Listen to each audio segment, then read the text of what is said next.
We have peace in the Middle East. Can you believe it? Peace in the Middle East.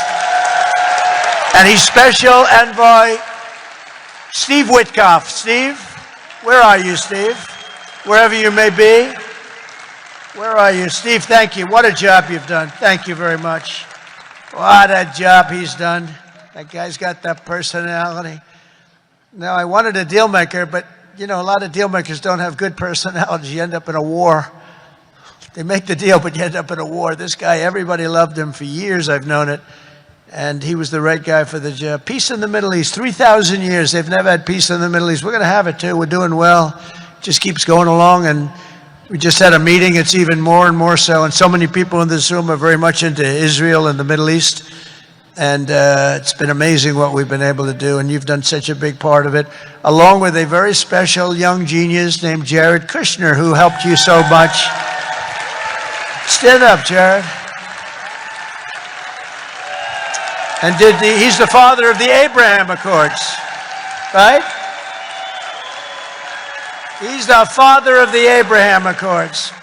There were a couple intense moments that we had, but what led to this was really the trust that we were able to build. And I was trained in foreign policy really in President Trump's first term by seeing an outsider president come into Washington with a different school of foreign policy than had been brought in place for the 20 or 30 years prior.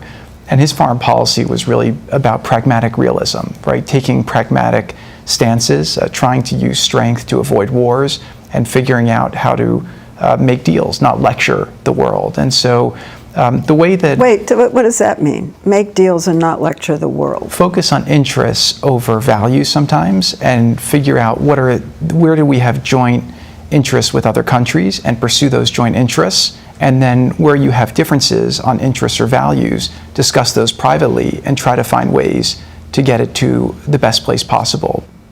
This morning, both those men are back in Israel to work on the next steps in this truce. Hamas right now is doing exactly what you would expect a terrorist organization to do, which is to try to reconstitute and take back their positions. Right. The success or failure of this will be if Israel and this international mechanism is able to create a viable alternative. If they are successful, Hamas will fail, and Gaza will not be a threat to Israel in the future. So that was from 60 Minutes Sunday night. If you haven't seen it, check it out. Very intriguing details with Jared Kushner. That comment you made about them talking about the hug, and they said, we wish a camera was there. Mm-hmm. We wish the world could have seen this. That could have been a special moment. It could have. And I think that that's what people don't get, is that there's this hunger in that region for a deal. We've always been just one step away from it for one reason or another, and both sides pull off to their corners. But there is this just tired feeling that they're done with it. And there is buy-in to try to get to something. This is the something right now. And Kushner apparently from the very beginning, even in the first term, said, if you can figure out a way to get shared economic interests going, you might be able to figure out a way to get to a deal, because the Arab countries want to move forward, Israel wants to move forward, and so they had that playing in their favor. Now, the U.S. Special Envoy Steve Witkoff says a new country is about to join the Abraham Accords. That's the deal brokered by U.S. President Donald Trump for nations to normalize relations with Israel. Abraham Accords are big. I'm flying back to Washington tonight because we're going to announce tonight another country coming into the Abraham Accords tonight. Wow. Yeah. So do you want to, lift the curtain here, or do you want to? I have a show at 6 o'clock tonight. I don't know if it's out yet. Well, Several issues were on the table at the summit between U.S. and several Central Asian heads of state. Among them, rare earth minerals, the sale of Boeing airplanes, and the Abraham Accords. U.S. President Donald Trump announced soon after that Kazakhstan, the largest country in the region, would join them. This evening, I'm also delighted to report that Kazakhstan has officially agreed, and that's official now, as of about 15 minutes ago. A tremendous country with a tremendous leader has officially joined the Abraham Accords. At first glance, the move seems hollow. Kazakhstan has had diplomatic relations with Israel for decades, a contrast to countries such as Morocco and Bahrain that only opened them up as part of the Accords. For his part, the Kazakh president said that before the summit, such cooperation would yield economic dividends. After the meeting, he expressed his willingness to maintain strong relations with Washington. My political will to seize all those unique opportunities, and I have no doubts that we have very bright future as it comes to our bilateral cooperation.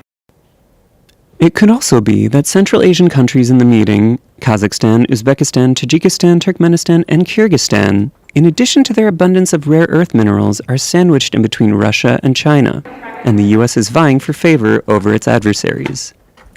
U.S. Secretary of State Marco Rubio has announced visits to those countries in 2026. Is a key concern. But it is expected that Kazakhstan could also be that country that the Middle East envoy is referencing of being the latest signatory to join the Abraham Accords. But what's important to note is that it has already got formal relations with Israel as far back as 1992, even has an embassy, we understand, in Israel. But what is important to note is that this would formalize that relationship and would also allow for Israel to turn the page on a negative image it's had as a result of the Gaza war, which seems to be one of the White House goals in addition to furthering the Abraham Accords themselves. I mean, that's exactly it, isn't it, Kimberly? The more countries that join the Abraham Accords, the better it is, as you've just said, for Benjamin Netanyahu, for the government of Israel, for the Americans itself. But just explain to us what the Abraham Accords are and why they are that important. Yeah, the Abraham Accords are essentially a document that was put together by the Trump administration back in 2020 at the end of his first term, President Trump's first term. And what it set out to do is to provide stability in the Middle East and to do so through advancing economic opportunity as well as security cooperation. So it started with the recognition by Bahrain and the United Arab Emirates, and the U.S. president has been seeking to expand it ever since. One of the countries he's keen to see the expansion, or kingdoms rather, of Saudi Arabia. So the U.S. president is looking to expand this in his second term. This is, again, largely, if it is Kazakhstan, as the Middle East envoy has suggested, one of these possibilities, it would certainly, again, be very symbolic, given there are already the relations that are in place. But again, this might be more about the public relations campaign and trying to improve the image of Israel, given the fact that its approval rating among around the world is so low as a result of the mass casualties as a result of Israel's war on Gaza.